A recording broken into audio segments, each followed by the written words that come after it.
স্বাস্থ্যের জন্য ক্ষতি আছে। মদ পান করলে, নেশা করলে কি হয় জানেন? শরীরে যে রোগ প্রতিরোধ ক্ষমতা রয়েছে, এই ক্ষমতা নষ্ট হয়ে যায়, ধ্বংস হয়ে যায়।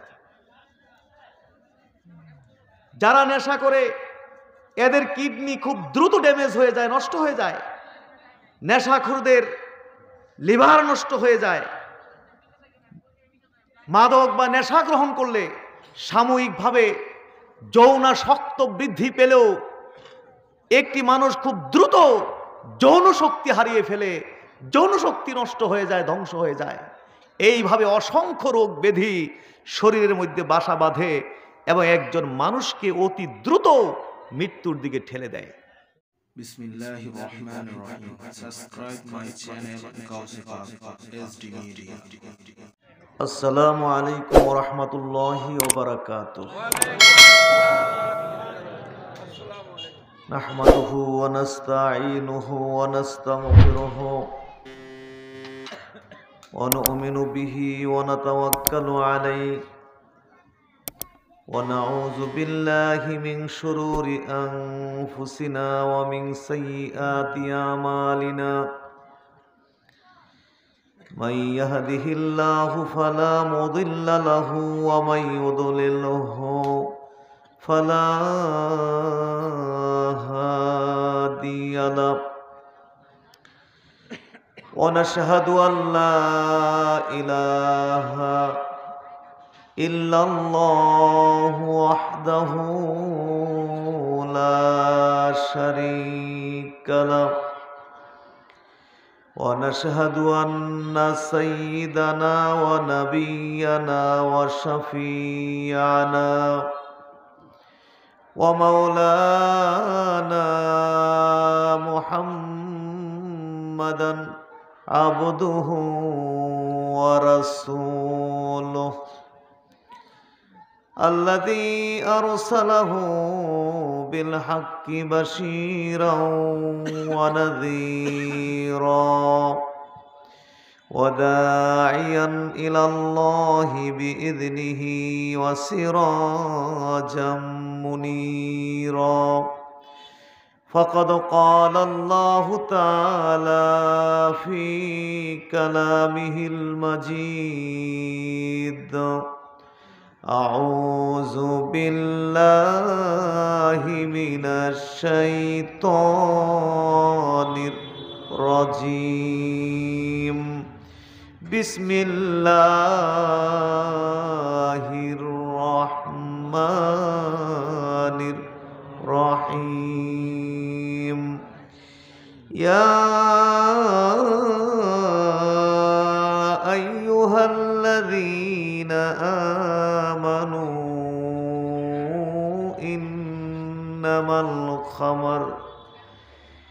إنما الخمر والميسر والأنصاب والأزلام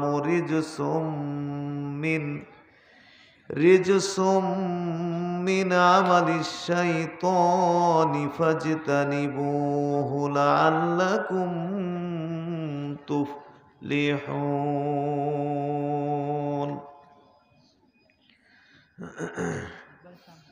عن ابن عمر رضي الله تعالى عنهما قال رسول الله صلى الله عليه وسلم من شرب الخمر في الدنيا حرمها في الآخرة رواه مسلم. إن الله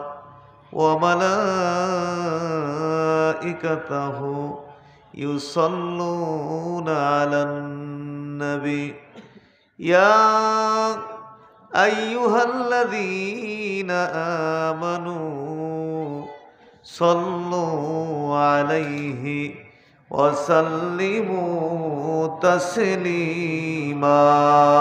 صلى الله على محمد صلى الله عليه وسلم. صلى الله على محمد صلى الله عليه وسلم. محمد محمد سيد الكونين وثقلين والفريقين من عرب ومن عجم صلى الله على محمد صلى الله عليه وسلم صلى الله على محمد صلى الله عليه وسلم نبينا الآمر الناهي فلا أحد أبر في قول لا منه ولا نامي صلى الله على محمد صلى الله عليه وسلم صلى الله على محمد صلى الله عليه وسلم اللهم صل وسلم وبارك عليه কাজিরগাঁও পশ্চিমপাড়া মরহুম শফি মাস্টার সাহেবের বাড়ি সংলগ্ন মাঠে অনুষ্ঠিত পবিত্র ওয়াজ ও দোয়ার মাহফিলে উপস্থিত আজকের মাহফিলের সভাপতি জনাব আলহাজ আইয়ুব আলী সাহেব দামাত বারকাতুহুমুল্লাহ আলিয়া, প্রধান অতিথি জনাব মোহাম্মদ আব্দুল কাদির খান সাহেব দামাত বারকাতুহুমুল্লাহ আলিয়া, অন্যান্য অতিথিবৃন্দ, হযরত উলামায়ে কেরাম, সালিকিনে তরিকত, এলাকার বিভিন্ন জায়গা হতে আগত মুআজ্জাজ হাজিরিন, লাখ লাখ কোটি কোটি শুকর মহান আল্লাহ সুবহান ওয়া তাআলার প্রতি যিনি আমাদেরকে আজকের এই পবিত্র মাহফিলে, বরকতপূর্ণ মাহফিলে সমবেত হওয়ার জন্য, উপস্থিত হওয়ার জন্য তৌফিক দিলেন। মহান আল্লাহ সুবহান ওয়া তাআলার প্রতি এজন্য শুকরগুজার করব। অন্তরের অন্তঃস্থল হতে আমরা একবার পড়ি আলহামদুলিল্লাহ। দীর্ঘ সময় পর্যন্ত উলামায়ে কেরাম আপনাদের খেদমতে অত্যন্ত গুরুত্বপূর্ণ বক্তব্য পেশ করেছেন, গুরুত্বপূর্ণ নসিহত পেশ করেছেন। ধৈর্য সহকারে মনোযোগ দিয়ে আপনারা এতক্ষণ এই সমস্ত ওয়াজ নসিহতগুলো শুনেছেন। আশা করি উলামায়ে কেরামের ওয়াজ নসিহতগুলো যদি পালন করতে পারি, আমল করতে পারি, তাহলে এই পর্যন্ত যতটুকু ওয়াজ নসিহত হয়েছে এগুলোই আমাদের সবার জীবনের জন্য যথেষ্ট হতে পারে, ঠিক না? সুতরাং আমি বেশি দীর্ঘ করব না, বেশি দীর্ঘ করতে চেষ্টা করব না। যথাসাধ্য মুখতাসারভাবে কয়েকটি কথা আপনাদের খেদমতে আরজ করে, মোনাজাত করে ইনশাআল্লাহ একসাথেই আমরা এখান থেকে বিদায় আরজ করব। আল্লাহ সুবহানাহু ওয়া তাআলা আমাদের সবাইকে একটু সময় ধৈর্যের সাথে বসার জন্য তৌফিক দিন, আমরা সকলে বলি আমিন। তো সংক্ষিপ্তভাবে কয়েকটি কথা বলার জন্যে আমি কোরআন করিম থেকে একটি আয়াতে কারিমা তেলাওয়াত করেছি এবং সহিহ মুসলিম থেকে একটি হাদিস আমি পাঠ করেছি। এই দুটোকে সামনে রেখে এর আলোকে আমি আপনাদেরকে কয়েকটি কথা বলতে চাই।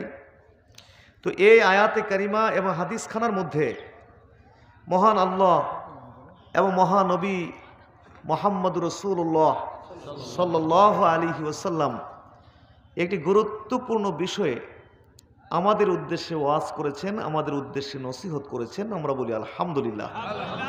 আর সেই গুরুত্বপূর্ণ বিষয়টি হলো মাদক সম্পর্কে, নেশা সম্পর্কে মহান আল্লাহ সুবহানাহু ওয়া তাআলা এবং আমাদের মহানবী সাল্লাল্লাহু আলাইহি সাল্লাম আমাদের উদ্দেশ্যে ওয়াজ করেছেন, আমাদের উদ্দেশ্যে নসিহত করেছেন। আমরা বলি আলহামদুলিল্লাহ। সুতরাং আজকে আমরা এই বিষয়ে এখানে কিছু আলোচনা করব। তো বিষয়টি একটু তিক্ত, একটু তিতা জাতীয়, কারণ ডাক্তার সবসময় মিঠা ওষুধ দেন না, মাঝে মাঝে একটু তিতা ওষুধও দিয়ে থাকেন। কি বলেন, ডাক্তারে কি সবসময় মিঠা ওষুধ দেন? মাঝে মাঝে তিতা ওষুধ দেন না? তা আজকের ওষুধটা একটু তিতা হতে পারে। তবে ওষুধ তিতা হলেও কিন্তু অনেক ঔষধের মধ্যে উপকার আছে, ঠিক না? ডায়াবেটিস হলে তিতাটা নাকি খুবই ভালো। ডায়াবেটিস জন্য তিতাটা কি? করলা খেলে বা করলা জাতীয় তিতা জাতীয় কিছু খেলে ডায়াবেটিস জন্য খুবই উপকার। তবে যদি খাওয়া যায় বা খাওয়ায় দেওয়া যায় তাহলে বডিতে গিয়ে ওষুধটা কাজ করে। কি বলেন, ঠিক না? তো আজকের বিষয়টাও একটু তিতা বিষয় হতে পারে, তো এই জন্য সবাইকে একটু ধৈর্য ধরতে হবে। রাজি আছি সবাই? ইনশাআল্লাহ। সবাই আছেন তো মাহফিলে? এই কাজীর গাঁয়ের মানুষ আছেন এই মাহফিলে? একটু দেখতে পারবো আপনারা কারা আছেন? একটু হাত তুলুন দেখি, কাজীর গাঁয়ের মানুষ।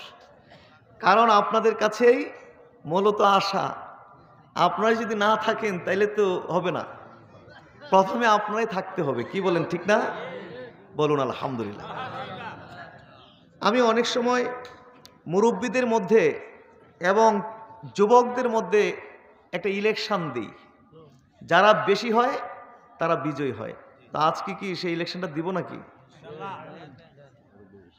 তাইলে কারা আগে হাত তুলবেন, মুরব্বীরা না যুবকরা? না মুরব্বীদেরকে দেন, বেয়াদবি করা যাবে না। জি, মুরব্বীরা হাত তোলেন, তাইলে দেখি। প্রথমে হাত তোলেন মুরব্বী, দেখি।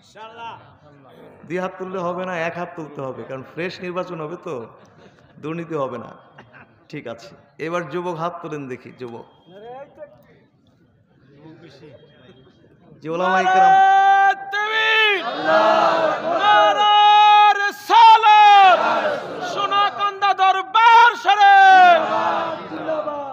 ওলামায়ে কেরাম বলেন কারা বিজয়ী হয়েছে? কারা?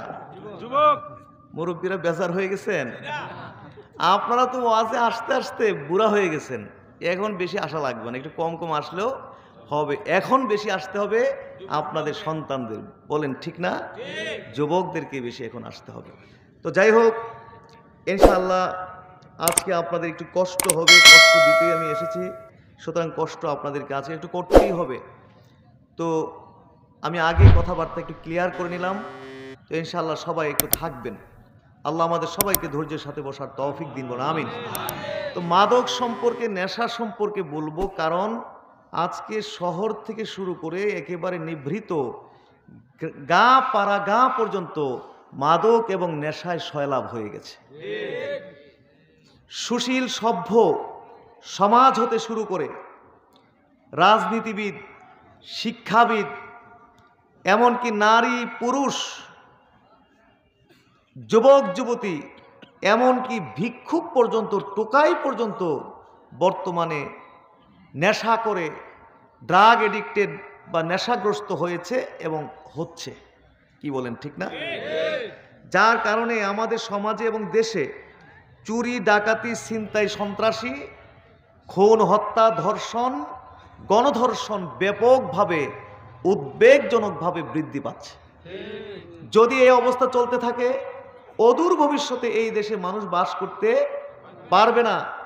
30 লাখ মানুষের জীবনের বিনিময়ে অর্জিত স্বাধীনতা, 2 লক্ষ নারীর সম্মানের বিনিময়ে অর্জিত স্বাধীনতা, হাজার হাজার আউলিয়া কেরাম, পীর মাশায়েখদের কঠোর পরিশ্রমের বিনিময়ে বর্তমান পৃথিবীর দ্বিতীয় মুসলিম বৃহত্তম দেশ আমাদের এই বাংলাদেশটি বসবাসের অযোগ্য হয়ে যাবে। এই দেশে কোনো মানুষ বাস করতে পারবে না। সুতরাং আমরা যদি আমাদের দেশটাকে রক্ষা করতে চাই, আমাদের সমাজটাকে রক্ষা করতে চাই, সন্তানদেরকে রক্ষা করতে চাই, যুবকদেরকে রক্ষা করতে চাই, আমাদের দেশটিকে যদি সন্ত্রাসী মুক্ত করতে চাই, যদি খুন হত্যা মুক্ত করতে চাই, ধর্ষণ, গণধর্ষণ মুক্ত করতে চাই, তাইলে এই মুহূর্ত থেকেই এই দেশের আলেম ওলামা, পীর মাশায়েখ, ইমাম খতিব, অভিভাবক, শিক্ষক, জনপ্রতিনিধি, আইন শৃঙ্খলা বাহিনী, সরকারকে আন্তরিকভাবে প্রচেষ্টা করতে হবে। তাইলে বলুন, আমরা আমরা কি চাই যে আমাদের দেশটা সুন্দর হোক? জোরে বলুন, আমাদের দেশটা সুন্দর হোক চাই? আমাদের দেশটা সোনার বাংলা হয়ে যাক আমরা চাই? তাইলে যে বিষয়গুলো আমি উল্লেখ করেছি এই বিষয়গুলো নিয়ে ইনশাআল্লাহ কথা হবে সময়ে সুযোগে আপনাদের সাথে। আজকে মাদক মুক্ত সমাজ এবং মাদক মুক্ত বাংলাদেশ গড়ার উদ্দেশ্যে আমি কয়েকটি কথা বলার জন্য কোরআনে কারীম হতে একটি আয়াতে কারিমা এবং সহিহ মুসলিম থেকে একটি হাদিস পড়েছি। ইনশাআল্লাহ এর আলোকে আজকে আমি এই বিষয়ে কয়েকটি কথা বলে যেতে চাই। মজা হাজরিন, আজকে আমাদের বাংলাদেশের আলোচিত বিষয়গুলোর মধ্য থেকে যেমন একটি আলোচিত বিষয় হলো বা আলোচিত সমস্যা হলো মাদক নেশা। জাতীয় সমস্যাগুলোর মধ্য থেকে একটি অন্যতম জাতীয় সমস্যা যেমন মাদক নেশা। ইসলামের পূর্বে জাহিলি যুগে এবং ইসলামের প্রথম দিকে এই মাদক নেশার পরিস্থিতি কিন্তু ছিল আরও বেশি জটিল, আরও বেশি কঠিন, ঠিক না? ওই সময় এমন কোনো ঘর ছিল না যেই ঘরের মধ্যে মাদক তৈরির ব্যবস্থাপনা ছিল না। বর্তমান ঘরগুলোতে চা তৈরির প্রতিটি ঘরে ঘরে যেমন চা তৈরির ব্যবস্থাপনা আছে, তৎকালীন সময় প্রত্যেকটি ঘরে ঘরে মাদক তৈরির ব্যবস্থাপনা ছিল। এমন কোনো অনুষ্ঠান তৎকালীন সময় হতো না যে অনুষ্ঠানের মধ্যে মাদক পরিবেশন হতো না। বিবাহ শাদী থেকে শুরু করে যেই কোনো অনুষ্ঠানই হোক, মাদক ছিল একটি অপরিহার্য বিষয়, একটি গুরুত্বপূর্ণ বিষয়। যেমন বর্তমান আমাদের সমাজগুলোতে একটি অনুষ্ঠান যত রাজকীয় হোক না কেন, যত অর্থ ব্যয় হোক না কেন, যত ধরনের খাবার দাবার তৈরি হোক না কেন, যদি একটু দধির ব্যবস্থা না থাকে সবাই বলে মাশাআল্লাহ বিশাল আয়োজন হয়েছে, তবে যদি একটু দধির ব্যবস্থা থাকতো তাইলে অনেক। এই কথা বলবে কি না? জোরে ভাই এই কথা বলবে না? একটু আপনার কি বলে যেন মিষ্টান্নের ব্যবস্থা থাকলে ভালো হতো, একটু 7 আপ, পেপসি, কোকাকোলা ইত্যাদি থাকলে একটু কি হতো, ভালো হতো। এই কথা বলে না? তাহলে চিন্তা করেছেন লাখ লাখ টাকা খরচ করা হয়েছে সামান্য একটু দধির কারণে। এই বিশাল আয়োজনটা অসম্পূর্ণ হয়ে গেল, অতৃপ্ত হয়ে গেল। জাহিলি যুগে এর পরিস্থিতি ছিল আরো বেশি জটিল, আরো বেশি কঠিন। তৎকালীন সময়ে এমন কোনো মানুষ ছিল না যারা মদ খেত না, সবাই মদ পান করত। এত কঠিন অবস্থা ছিল। এত কঠিন অবস্থার ভিতরেও আবার কিছু মানুষ ছিলেন যারা জীবনে কখনো মদ পান করেননি, যেমন রহমাতুল্লিল আলামিন। জোরে বলুন রহমাতুল্লিল, শাফিউল মুজনিমিন, সাইয়্যিদুল আম্বিয়া ওয়াল মুরসালিন, আমার প্রিয় নবী, আপনাদের প্রিয় নবী, নবী মুহাম্মদ রাসূলুল্লাহ সাল্লাল্লাহু আলাইহি ওয়াসাল্লাম জীবনে কখনো তিনি মদ পান করেননি। বলুন সুবহানাল্লাহ। হযরত আবু বকর সিদ্দিক, হযরতে ওমর ফারুক রাদিয়াল্লাহু তাআলা আনহু, হযরত ওসমান রাদিয়াল্লাহু তাআলা আনহুম সহ আপনার আরো কিছু মানুষ ছিলেন যারা জীবনে কখনো মদ পান করেননি। সুবহানাল্লাহ। জাহিলি যুগেই, এমনকি জাহিলি যুগেই কিছু মানুষ ছিল যারা মাদকের কুফল বুঝতে পেরেছে, মাদকের ক্ষতিকর দিকগুলো বুঝতে পেরে নিজের উপরে নিজে মদকে নিষিদ্ধ করে দিয়েছিল, নিজের উপরে নিজে মদকে হারাম ঘোষণা করে দিয়েছিল। বলুন সুবহানাল্লাহ। যেমন আসেম নামে একজন লোক, লোকটার নাম কি দেখি বলুন? আসেম নামে একটা লোক জাহিলি যুগেই মদ পান করেছে। কি পান করেছে? মদ পান করে একজন যুবতীর কাছে গেছে এবং যুবতীর সাথে খুবই খারাপ আচরণ শুরু করছে। তাকে টাচ করা, তাকে উত্তক্ত বিরক্ত করা, ইপটিজিং করা, অর্থাৎ খুবই খারাপ আচরণ তার সাথে শুরু করেছে। কিন্তু লোকটা তখনও পুরা মাতাল হয়নি। নিজেকে একটু সামলিয়ে তীক্ষ্ণ নজর দিয়ে যুবতীর দিকে লক্ষ্য করেই উনি বুঝতে পারলো তিনি যেই যুবতীর সাথে এই ধরনের আচরণগুলো করছে ওই যুবতী অন্য কেউ না, বরং নিজের মেয়ের সাথেই এই ধরনের আচরণগুলো করছে। আরো জোরে তখনই আসেম বলল, যেই মাদক স্ত্রী এবং মেয়ের মধ্যে পার্থক্য করতে পারে না, যেই মাদক স্ত্রী এবং বোনের মধ্যে পার্থক্য করতে পারে না, যেই মাদক স্ত্রী এবং মায়ের মধ্যে পার্থক্য করতে পারে না, এটা কখনো মানুষের জন্য কল্যাণকর কিছু হতে পারে না। আমি এই মুহূর্তে শপথ করলাম, প্রতিজ্ঞাবদ্ধ হলাম, আমার জীবনে আর কোনো দিন মদ পান করব না। জোরে বলুন। তো এইভাবে মানুষ মদ খেয়ে খেয়ে মাতলামি করত, অবস্থা এত মারাত্মক ছিল। এইভাবে মদ খেয়ে খেয়ে মাতলামি করে বেড়াতো, ঝগড়াঝাটি করে বেড়াতো, মারামারি করে বেড়াতো, চাঁদাবাজি করে বেড়াতো, খুন খারাপি করে বেড়াতো। তখন হযরতে ওমর বিশেষ করে এই ধরনের আচার আচরণগুলো সহ্য করতে পারতেন না। বলুন না সুবহানাল্লাহ। মানুষ মদ খেয়ে খেয়ে মাতলামি করে বেড়াতো, ঝগড়াঝাটি, খুন খারাপি এগুলো করে বেড়াতো। এলাকার যে সুন্দর সুশৃঙ্খল পরিবেশ নষ্ট করে ফেলতো। ওমর সহ্য করতে পারতেন না। একদিন হযরত ওমর আল্লাহ রসুলের কাছে কিছু সাহাবী নিয়ে গিয়ে হাজির হলেন এবং আল্লাহ রসুলকে বললেন যে, আল্লাহ রসুল, এই যে দেখুন, আপনি লক্ষ্য করে দেখুন, চারিদিকে মানুষ মদ খেয়ে খেয়ে কি করছে দেখুন, ঝগড়া ঝাঁটি, মারামারি, খুন খারাপি, এলাকার সুন্দর সুশৃঙ্খল পরিবেশকে নষ্ট করে ফেলছে, ধ্বংস করে ফেলছে।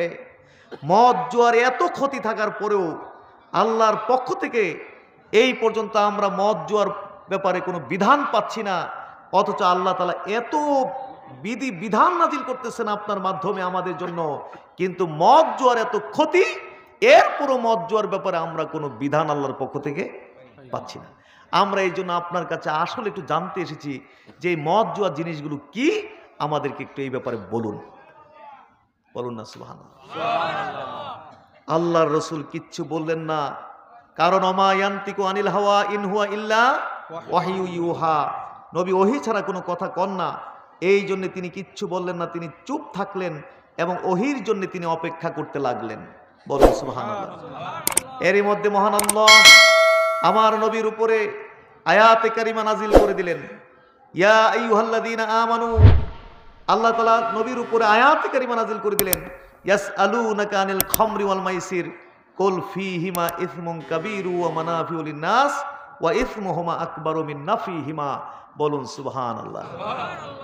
নবী, তারা আপনাকে প্রশ্ন করে মদ জুয়ার সম্পর্কে, ইয়াসআলুনাকা আনিল খামার ওয়াল মাইসির, তারা মদ জুয়ার ব্যাপারে আপনাকে প্রশ্ন করে। আপনি তো ওহী ছাড়া কোনো কথা কন না, এই জন্য তাদের প্রশ্নের জবাব আপনি দেননি। ঠিক আছে, তাদের প্রশ্নের জবাবটি আপনি বলে দিন, কুল, আপনি তাদের প্রশ্নের জবাব বলে দিন, ফীহিমা ইসমুন কাবীর, মদ জুয়া এই দুইটার মধ্যে রয়েছে ইসমুন কাবীর, বড় পাপ, ওয়া মানাফিউ লিন-নাস, আর রয়েছে এই দুটির মধ্যে মানুষের জন্য কিছু উপকার, ওয়া ইসমুহুমা আকবারু মিন নাফিহিমা, এবং উপকার হতে পাপ অনেক বড়। বলুন না সুবহানাল্লাহ। এই আয়াতটা নাজিল হলো, এই আয়াতটা নাজিল হলো। তো এই আয়াতের মধ্যে কি বললেন আল্লাহ তাআলা? আপনারা কি বুঝেছেন যে আয়াতে কি বলেছেন আল্লাহ তাআলা? আল্লাহ তাআলা বলেছেন যে এই মদ জুয়ার মধ্যে রয়েছে নানা ধরনের বড় বড় পাপ, আর কি আছে, মানাফিউল লিন-নাস, মানুষের জন্য কিছু উপকার, মানুষের জন্য কিছু উপকার। তো নানা ধরনের পাপ আছে, এই কথাটা বলার সাথে সাথে আল্লাহ তাআলা আবার একটু বলে দিলেন যে এর মধ্যে মানুষের জন্য রয়েছে কিছু উপকার। এটা কেন বললেন? এই জন্য বলেছেন, আল্লাহ তাআলা চাচ্ছেন না যে এই আয়াতের মধ্যেই মদটা হারাম হয়ে যাক। এই জন্য নানা ধরনের পাপ আছে এই কথাটা বলার সাথে সাথে আবার একটু বলে দিলেন যে এর মধ্যে মানুষের জন্য কিছু উপকার রয়েছে। কারণ আল্লাহ জানেন, হুট করে যদি আমার বান্দাকে হারাম করে দেই, আমার বান্দা মেনে নিতে পারবেন না, এই জন্য ধাপে ধাপে এটা হারাম করবেন। বলুন না সুবহানাল্লাহ। এই জন্য নানা ধরনের পাপ আছে এই কথাটা বলার সাথে সাথে একটু বলে দিলেন যে এর মধ্যে মানুষের জন্য কিছু উপকার আছে। তো কি উপকার আছে এর মধ্যে? কোনো উপকার আবিষ্কার করতে পারেনি মানুষ। এর মধ্যে স্বাস্থ্যের জন্য কোনো উপকার নেই। জোরে বলুন, স্বাস্থ্যের জন্য কি উপকার আছে কিছু? বরং স্বাস্থ্যের জন্য কি আছে? ক্ষতি। স্বাস্থ্যের জন্য ক্ষতি আছে। মদ পান করলে, নেশা করলে কি হয় জানেন? শরীরে যে রোগ প্রতিরোধ ক্ষমতা রয়েছে, এই ক্ষমতা নষ্ট হয়ে যায়, ধ্বংস হয়ে যায়। যারা নেশা করে এদের কিডনি খুব দ্রুত ড্যামেজ হয়ে যায়, নষ্ট হয়ে যায়। নেশাখোরদের লিভার নষ্ট হয়ে যায়। মাদক বা নেশা গ্রহণ করলে সাময়িকভাবে যৌনাসক্ত বৃদ্ধি পেলেও একটি মানুষ খুব দ্রুত যৌন শক্তি হারিয়ে ফেলে, যৌন শক্তি নষ্ট হয়ে যায়, ধ্বংস হয়ে যায়। এইভাবে অসংখ্য রোগ ব্যাধি শরীরের মধ্যে বাসা বাঁধে এবং একজন মানুষকে অতি দ্রুত মৃত্যুর দিকে ঠেলে দেয়। জাতিসংঘে যে স্বাস্থ্য বিষয়ক সংস্থা রয়েছে WHO, সারা পৃথিবীব্যাপী জরিপ করে দেখছে শুধু মাদকের কারণে সারা পৃথিবীতে প্রতি বছরে 40 লক্ষের উপরে মানুষ মারা যাচ্ছে। তাইলে বলুন, এর মধ্যে স্বাস্থ্যের জন্য উপকার কিছু পেয়েছেন? একটু হানা করতে হবে, পেয়েছেন? নাই। পারিবারিক উপকার এর মধ্যে আছে নাকি? একটি পরিবার ধ্বংসের জন্য একজন মাদকাসক্ত ব্যক্তি যথেষ্ট। শুনেননি এই কথা আপনারা কখনো? নাকি জীবনে এই প্রথম শুনলেন? একটি পরিবার ধ্বংসের জন্য একজন মাদকাসক্ত ব্যক্তি যথেষ্ট। একটি পরিবার যত নামকরা হোক, যত সম্ভ্রান্ত হোক, যত নামি দামি ফ্যামিলি হোক, একজন ব্যক্তি যত নামকরা হোক, অর্থ সম্পদের মালিক হোক, বিশাল বড় ব্যক্তিত্ব হোক, তার পরিবারের মাত্র একটি সদস্য যদি ড্রাগ এডিক্টেড হয়ে যায়, মাদকাসক্ত হয়ে যায়, এই পরিবারটি অশান্তির নরকে পরিণত হয়ে যায়। সুখ শান্তি ধ্বংস হয়ে যায় এই পরিবারের।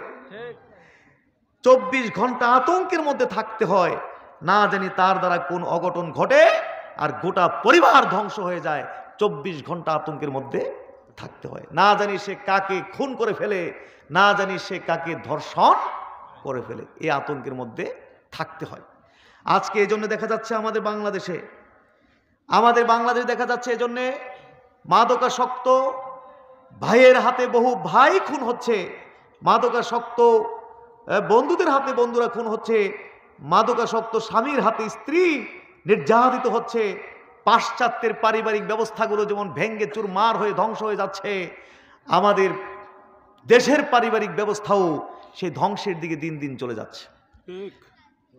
স্বামীর হাতে স্ত্রী খুন হচ্ছে পর্যন্ত, এমনকি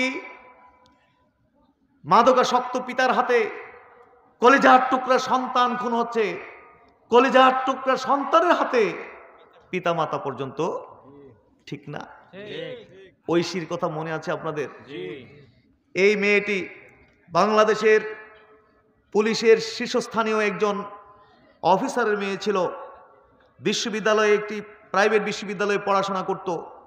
লাখের উপরে টাকা তার বাবাকে এই মেয়ের পিছনে খরচ করতে হতো।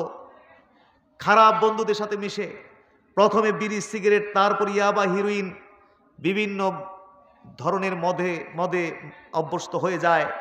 এমনকি পৃথিবী বিখ্যাত নামি দামি যে সমস্ত মাদক, ওই সমস্ত মাদকে আসক্ত হয়ে পড়ে।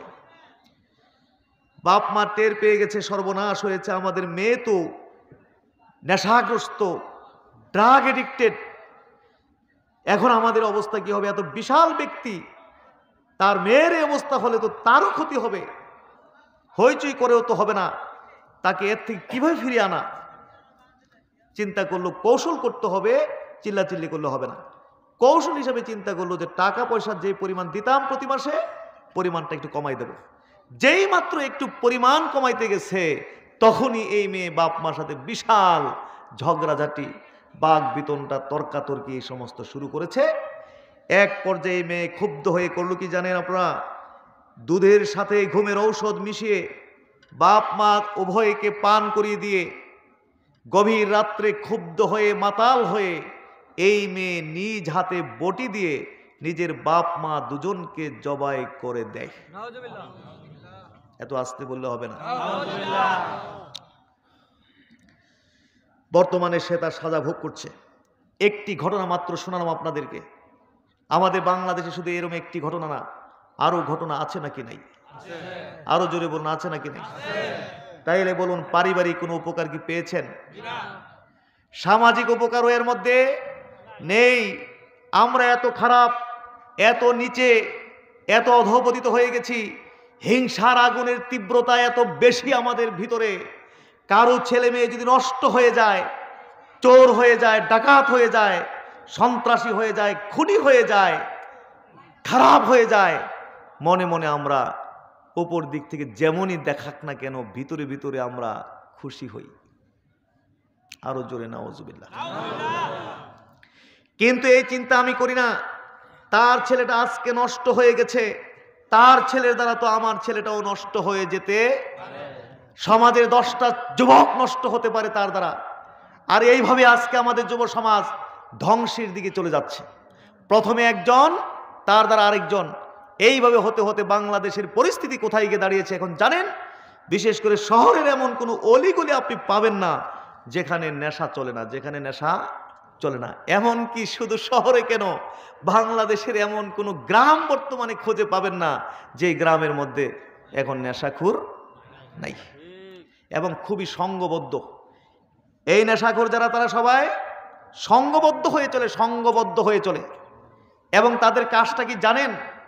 কাজটা হলো চুরি করবে, ডাকাতি করবে, ছিনতাই করবে, খুন হত্যা করবে, চাঁদাবাজি করবে, ধর্ষণ করবে। অর্থাৎ এমন কোনো অপরাধ নাই যে তারা করবে না। একটা ঘটনা শোনাই ফিরে আপনাদের। এই তো আপনাদের ঢাকার পার্শ্বে নারায়ণগঞ্জের একটি ঘটনা শোনাই। আপনার নারায়ণগঞ্জ নয়, কি কয়, গাজীপুরের একটা ঘটনা। এই যে করোনার প্রথম দিকে যখন লকডাউন চলছিল তখনকার একটা ঘটনা শোনেন। মালয়েশিয়ায় থাকতো লোকটা, ওখানে থাকতেই এক ইন্দোনেশিয়ান মেয়ে বিয়ে করে দেশে চলে আসে। 3 মেয়ে হয়, 1 ছেলে। 10 8 6 মেয়েরা পড়ে। ওই লোকটাকে আবার অর্থের সন্ধানে মালয়েশিয়ায় যেতে হয়, তার স্ত্রী ছেলে মেয়েদেরকে নিয়ে নারায়ণগঞ্জে, আপনার কি বলে যেন, গাজীপুরে থাকে, যেহেতু ওরা পড়াশোনা করে। তো ওই এলাকার এই দুষ্ট চক্র, মাদক সেবী চক্র, নেশার টাকা সংগ্রহ করার উদ্দেশ্যে ওই মহিলার বাড়িতে যে কোনোভাবে প্রবেশ করে তল্লাশি করে 30,000 টাকা পায়। কারণ নেশাখোরদের হাতে যদি নেশার টাকা না থাকে তাহলে মাথা ঠিক থাকে না, প্রবেশ করে। এক পর্যায়ে মহিলা টের পায় এবং ওদেরকে দেখে বুঝে, সর্বনাশ, আমার এলাকার সবচেয়ে দুর্ধর্ষ ছেলেগুলো, ভয়ঙ্কর ছেলেগুলো আমার বাসায়, এখন আমার কি উপায় হবে? শেষ পর্যন্ত উপায়টা কি হয়েছে জানেন? এই ছেলেরা এই নারীকে গণধর্ষণ করেছে। শুধু এই নারীকেই না, তার 3 মেয়ে, 10 পড়ুয়া, 8 পড়ুয়া, 6 পড়ুয়া 3 মেয়েকে গণধর্ষণ করেছে। গণধর্ষণ করে ওরা থামলো না, বরং ওদের সবাইকে জবাই করে দিছে। প্রতিবন্ধী ছেলেটা মনে প্রতিবন্ধী ছিল, ঘটনা পুরা ধামাচাপা দেওয়ার সুবিধার্থে এই বাচ্চাটাকেও রাখেনি, তাকেও জবাই করে দেয়। তার মানে গোটা বংশটাকে ধ্বংস করে দিল। একটি ঘটনা, অসংখ্য ঘটনা আমাদের দেশে আছে নাকি নাই? সুতরাং যতদিন পর্যন্ত আমাদের সমাজ থেকে মাদক দূর করতে না পারবো, দেশ থেকে মাদক দূর করতে না পারবো, আল্লাহর কসম করে বলছি এই দেশ থেকে কোনো অপরাধ দূর করা যাবে না। বাংলাদেশের নির্ভরযোগ্য জরিপগুলোতে দেখা গেছে এই দেশে যত অপরাধ হয়, খুন হয়, তার অধিকাংশ হত্যাকাণ্ড ঘটছে মাদকের কারণে। কিসের কারণে? সুতরাং কসম আল্লাহর, অপরাধ দূর হবে না যতক্ষণ পর্যন্ত মাদক দূর না হবে। এটা আমার কথা না, প্রিয় নবী সাল্লাল্লাহু আলাইহি ওয়াসাল্লাম বলে গেছেন। জোরে বলেন, এটা কি আমার কথা নাকি আমাদের নবী বলে গেছেন? কি আপনার ক্লান্ত নাকি? একটু হানা করতে হবে না? তাহলে একটু হানা করেন। নাকি সুর নাই দেখে আপনার মানে বিরক্ত হয়ে যাচ্ছেন? আমি তো সুর দিয়ে ওয়াজ করি না, 3-4 বছর তো আপনাদের এই এলাকায়, ঠিক না? তা আমার ব্যাপারে অভিজ্ঞতা হয়ে যায়নি? সুর দিয়ে ওয়াজ করি আমি? করি না, তবে পারি। কিন্তু মাঝে মাঝে মনও চায় যে 2-1টা মাহফিলে, 2-4টা মাহফিলে অন্তত একটু সুর দিয়ে ওয়াজ করা মানুষের অন্তত বুঝাই রাখি যে আমি যে পারি। সুর দিয়ে ওয়াজ করলে দেশের সেরা বক্তাদের মধ্যে আমিও একজন থাকতাম, কিন্তু সুর দিয়ে করি না, কারণ জিব্বা কাটার ভয় আছে। কিসের ভয়? জিব্বা কাটার। আল্লাহ রাসূল জাহান্নাম পরিদর্শন করতে গিয়ে দেখেছেন এক জায়গায় কিছু মানুষকে আগুনের কেচি দিয়ে কচকচ করে জিব্বা কাটা হচ্ছে। জিবরাইল কাদেরকে এইভাবে শাস্তি দেওয়া হচ্ছে? জিবরাইল বললেন যে হা উলায়ে খোতাবাউ মিন উম্মতিক, এরা হচ্ছে আপনার উম্মতের বক্তারা। আপনার উম্মতের জায়েজ আছে সুর দিয়ে ওয়াজ করা, জায়েজ আছে, অবশ্যই জায়েজ আছে। নবীজি করেননি, সাহাবীরাও করেননি। নবীজি করেননি, সাহাবীরা এইভাবে সুর দিয়ে ওয়াজ করেননি বলে যে না জায়েজ, বিষয়টা কিন্তু এরকম নয়। জায়েজ আছে, তবে সাধারণত সুর দিয়ে বলতে গেলে বা অধিকাংশ যারা সুর দিয়ে বলতে গেলে কি হয় জানেন, যদি অতটুকু থাকে এটাকে বাড়িয়ে বলতে হবে, অনেক সাজিয়ে সুন্দর করে মানুষের কাছে উপস্থাপন করতে হবে, নতুবা শুনতে মোটেও ভালো লাগবে না। বাড়িয়ে সাজিয়ে তো বলার অধিকার আমার নেই। এই জন্য আমার কথা শুনতে আপনাদের কষ্ট হয় জানি, আমি বিরক্ত হই। ওইভাবে ওয়াজ করলে তো এই লোক না, শুধু এই কাজীর গায়ে কি শুধু এই মানুষগুলো না, আরও আছে। কাজীর গায়ের কোনো মানুষ ঘরে থাকতো না, তা আমার অত মানুষ দরকারও নাই। বলুন আলহামদুলিল্লাহ। আল্লাহর মঞ্জুরি যতটুকু ঠিক ততটুকুই তো হবে, এর বেশি দরকার আছে না। এই জন্য বড় মাহফিলের প্রতি আমাদের কখনো কোনো লোভ হয় না। 50 জন মানুষ নিয়ে 10 জন মানুষ নিয়েও আমরা কথা বলতে কোনো অসুবিধা, প্রেস্টিজের কোনো হ্যাম্পার হয় না, কারণ ও মানুষ টার্গেট না।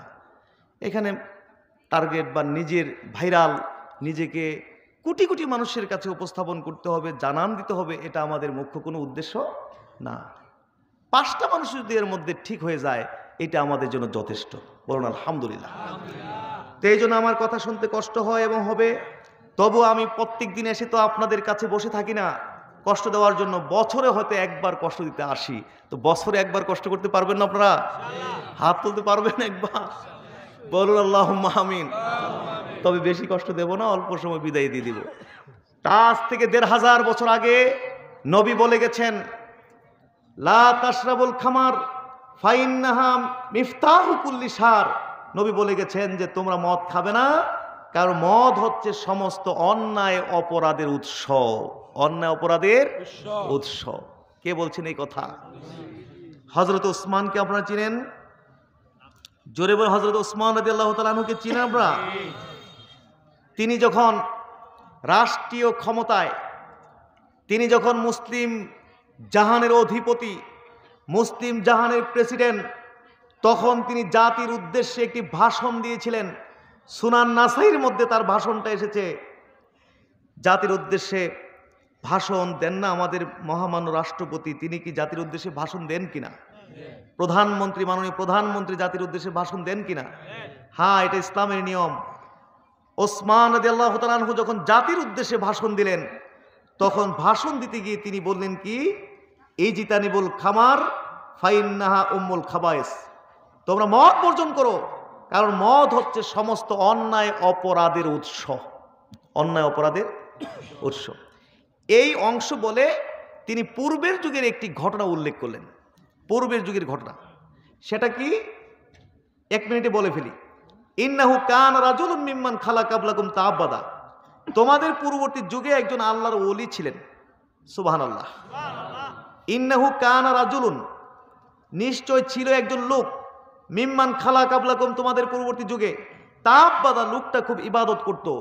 মানে সহজ কথায় তোমাদের পূর্ববর্তী যুগে আল্লাহর একজন ওলি ছিলেন। সুবহানাল্লাহ। ফালিকাতু ইমরাতুন গাবিয়া, এই আল্লাহর ওলিকে, আবেদ ব্যক্তিকে একটি নষ্টা মহিলা, চরিত্রহীনা মহিলা প্রতারণার ফাঁদে ফেলার জন্য চক্রান্ত করল। চক্রান্তের অংশ হিসাবে তার দাসীকে পাঠালো আল্লাহর ওলির কাছে। দাসী গিয়ে বলল, ইন্না নাদুকা লিশাহাদা, আপনাকে আমরা একটু ডাকছি, একটা সাক্ষী দিবেন। যদি সাক্ষীটা দেন তাহলে আমাদের উপকার হবে। আল্লাহর ওলি চিন্তা করলেন, যদি উপকার হয় তাহলে তো আমার এই উপকারটা করা উচিত। যারা আবেদ, যারা আল্লাহর ওলি, তারা কিন্তু একটু সরল টাইপের হন। কি বলেন, ঠিক না? তরিকতপন্থীরা একটু সরল থাকেন না? সরল থাকেন। এই জন্যই তো তরিকতপন্থীদেরকে অন্যরা কানে ধরে ঘুরায়, যেদিকে ইচ্ছা সেদিকেই নিয়ে যায় এবং সরল, এদিকে যায় সেদিকে যায়, যেদিকে নেয় সেদিকেই যায়। আল্লাহর ওলি তিনি চিন্তা করলেন যে উপকার হলে উপকার করা আমার উচিত। তখন ওই দাসীর সাথে তিনি চলতে লাগলেন। যাইতে যাইতে একটা ঘরের ভিতরে প্রবেশ করলেন, ঘরের কামরায় প্রবেশ করলেন। তখন দাসীটি দরজাটা বন্ধ করে দিল, আবার একটি দরজা অতিক্রম করলো, দরজাটি বন্ধ করে দিল। এইভাবে যেতে যেতে হাত্তা আফদা ইলা ইমরাতিন ওদিয়াতিন, অত্যন্ত সুশ্রী সুন্দরী রূপবতী এক নারীর কাছে গিয়ে পৌঁছল। ইংদাহা গোলাম, ওই নারীর ওখানে ছিল একটা বালক, ও বাতিয়াত খামরিন, আর ছিল কি একটা মদের পাত্র। বলুন পরিবেশটা ভালো না খারাপ? জোরে বলুন, ভালো না খারাপ? আল্লাহর ওলি ভয় পেয়ে গেছেন, সর্বনাশ, আমাকে এরকম পরিবেশে কেন ডেকে নিয়ে আসলো? অবশ্যই এদের উদ্দেশ্য ভালো হবে না। মহিলা বলল, ইন্নি ওয়াল্লাহি মা দাউতুকা লিশাহাদা, আপনাকে এখানে ডেকে নিয়ে আসিনি এই উদ্দেশ্যে যে আপনি কোনো সাক্ষী দিবেন, ওয়ালাকিন দাউতুকা লিতাকা আলাইয়া, বরং আপনাকে এখানে ডেকে নিয়ে এসেছি আমার সাথে আপনাকে জানাবে বিচার করতে হবে। নাউযুবিল্লাহ। এত আস্তে বললে? নাউযুবিল্লাহ। আও তাশরাবা মিন হাযিহিল খামারাতে কাসা, অথবা ওখানে যে মদের পাত্র দেখছেন ওই মদের পাত্র থেকে আপনাকে এক গ্লাস মদ পান করতে হবে। আও তাকতুলা হাযাল গোলাম, অথবা ওখানে যে বালকটি দেখেছেন ওই বালকটিকে আপনার খুন করতে হবে। কয়টা সুযোগ, কয়টা অপশন? বাঁচতে হলে কয়টা অপশন দেওয়া হয়েছে? তিনটা। এই তিনটা অপশন থেকে একটা অপশন নিতেই হবে যদি এখান থেকে বাঁচতে হয়, মুক্তি পেতে হয়। তা আল্লাহর ওলি কি এইগুলো করতে পারবেন নাকি? উনি চিন্তায় পড়ে গেলেন, জানা করব কি করে? প্রশ্নই তো ওঠে না, মানুষ খুন কেমনে করব? প্রশ্নই ওঠে না। তবে চিন্তা করলেন যেহেতু বাঁচতে হলে আমাকে একটা করতে হবে, চিন্তা করলেন জানা বেবিচার করতে পারবো না, মানুষ খুন করতে পারবো না, তবে জানা বেবিচার এবং মানুষ খুন থেকে মদ পানটা একটু হালকা আছে, সুতরাং আমি এক গ্লাস মদ পান করে চলে যাই, আল্লাহর কাছে তওবা করে নিব, বিপদে পড়ে খেয়েছিলাম, আল্লাহ আমাকে মাফ করে দাও, আল্লাহ মাফ করে দিবে। বলুন না সুবহানাল্লাহ। তখন ওই মহিলাকে বলল, ঠিক আছে, ফাসকিনি মিন হাযাল খামরে কাসা, মদের পাত্র থেকে আমাকে এক গ্লাস মদ দিন, মদের পাত্র থেকে আমাকে এক গ্লাস মদ দিন। ফাসাকাতহু, তখন মহিলাটি আল্লাহর ওলিকে এক গ্লাস মদ পান করালো। যেই মাত্র এক গ্লাস মদ পান করলো, মদের প্রতিক্রিয়া শুরু হয়ে গেছে। তিনি আস্তে আস্তে মাতাল হয়ে যাচ্ছেন, নিজের উপর থেকে নিজের নিয়ন্ত্রণ ধীরে ধীরে হারিয়ে ফেলছেন। যখন মানুষ নিয়ন্ত্রণ হারিয়ে ফেলে তখন নিজে কি করে, তখন নিজেই তো বলতে পারে না, ঠিক না? নিজে নিজে কি করছে নিজেই বলতে পারে না। এখন তিনি মাতাল হয়ে বলছেন কি জানেন, যে না না, আমার এক গ্লাসে হবে না, আমাকে আরো দিতে হবে, জি দুনি, আমাকে আরো দাও, আরো দাও, আমাকে বাড়াই দাও, জি দুনি, জিয়াদা থেকে জি দুনি, বাড়াই দাও, এই অল্প টল্প হবে না। তখন ওই মহিলা করলো কি, গ্লাসের মধ্যে মদ ঢালছে, উনি পান করছেন, গ্লাসের পরে গ্লাস মদ পান করতে করতে পুরাপুরি মাতাল, একদম পুরাপুরি কি হয়ে গেছে? মাতাল হয়ে গেছে। মাতাল হয়ে গেলে উনি আর নিজে কিছু বলতে পারে না। এই জন্য বহু মাতালকে দেখি কারেন্টের পিলার ঠেলে, এরকম আছে নাকি নাই?